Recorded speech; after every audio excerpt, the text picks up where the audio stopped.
She was born into the cheapest seats in the Roman world. Not a throne room, a circus. And she died ruling an empire. You'll see the moment Justinian's advisors had the escape boats literally waiting at the harbor. You'll find out that Roman law classified actresses in the same legal category as prostitutes, by name in the statute. And you'll learn why a single speech by a woman with no legal right to be in that room may be the reason the Byzantine Empire survived at all. Imagine you're standing in Constantinople in the year 500 CE. The city is enormous, 500,000 people, the largest city in the Western world. And at the center of it, the Hippodrome, a racetrack that holds 100,000 screaming fans. This is where Theodora grows up. Her father, Acacius, is a bearkeeper for one of the Hippodrome's racing factions. He dies when she's young, maybe 4 or 5 years old.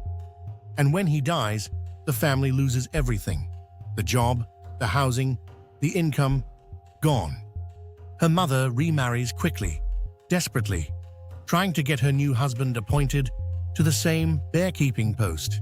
He doesn't get it. So Theodora's mother does the only thing left to her. She sends her daughters onto the stage. Here's where I need to stop and explain something, because the word stage doesn't carry the weight it needs to hear.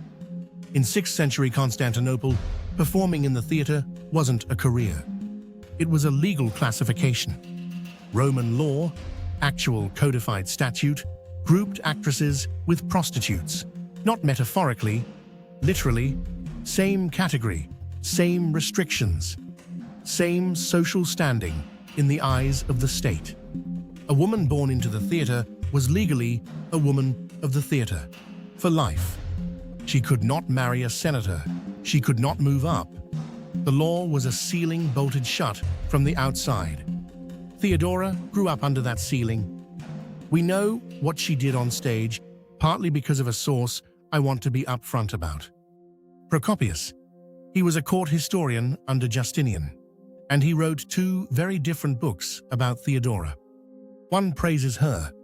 One is called The Secret History, and it is vicious. Scholars argue constantly about how much of the secret history to believe. Some of it reads like political hit job literature. Some of it may be accurate. What's not in dispute, she was a mime actress, a performer, probably a comedian.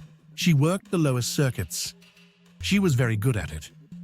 At some point in her late teens or early 20s, Theodora leaves Constantinople. She travels, North Africa possibly, Antioch probably, and then she comes back. This is the part I keep coming back to, because something changed in her while she was gone. When she returns to the city, she doesn't go back to the theater. She sets up as a wool spinner in a house near the palace district. Quiet, respectable, waiting. And that is where Justinian finds her. He is the nephew of the Emperor Justin. Powerful, ambitious, essentially running the empire already, while his elderly uncle holds the title. He falls completely in love with Theodora.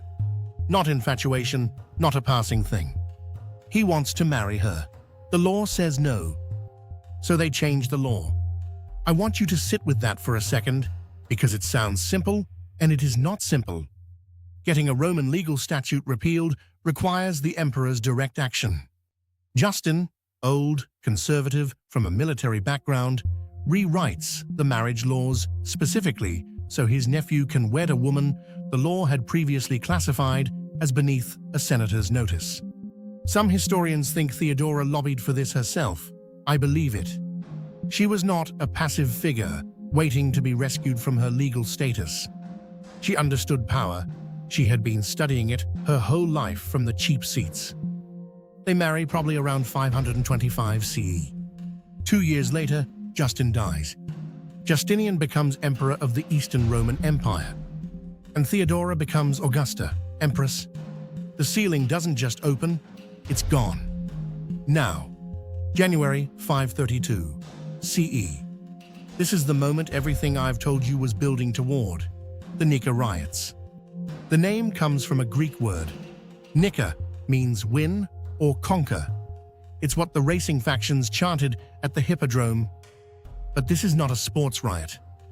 The two great factions of the Hippodrome, the Blues and the Greens, have been enemies for decades. Justinian had been playing them against each other politically, favoring the Blues, suppressing the Greens. Then, in January 532, both factions unite. That is a sentence that should terrify you if you are the emperor. Your two rival gangs, who have been killing each other in the streets for years, have decided they hate you more than they hate each other. They storm the prison, they free prisoners, they start burning the city. For 5 days, Constantinople burned. The Hagia Sophia, the great church at the city's center, burns. The imperial palace complex is nearly surrounded. Justinian's advisors are in full panic. And here is the detail I cannot get past. They have ships ready, actual boats, loaded and waiting in the harbor to carry the emperor and his court into exile. The advisors are telling Justinian to run. Some sources suggest he was ready to go. And then Theodora speaks. We have her speech, or a version of it, recorded by Procopius, who was actually present in the room. I'll paraphrase because the exact wording is Procopius's Greek translation of what she said, but the substance is documented. She says, flight is not salvation. She says that if the emperor survives only by fleeing, that is not survival, it is a longer death. And then she says the line that has been quoted for 15 centuries. Royal purple makes a fine burial shroud. She is not leaving. Justinian stays. His generals, Belisarius and Mundus, move troops into the Hippodrome, where the rioters have gathered. What happens next is not a battle, it is a massacre. 30,000 people die in the Hippodrome. The riots end. The empire does not fall. Here is the question historians have never fully resolved, and I think it's the right one to end on. Would Justinian have fled without that speech? The boats were there. His advisors wanted to go. The city was burning. Procopius, who is not Theodora's friend, remember, who wrote the book that tried to destroy her reputation, Procopius puts her in that room, making that argument, and credits her with turning the emperor around. That's not a sympathetic source giving her credit, that's a hostile witness. What Theodora understood, and what Justinian's male advisors missed, is that power is not a thing you carry with you when you run. Power is a room you hold. She'd been fighting to hold rooms her entire life. The theater, the legal system, the palace. She knew what happened when you let go. Justinian ruled for another 33 years after the Nika Riots. He codified Roman law into the Corpus Juris Civilis, a document that still shapes Western legal systems today.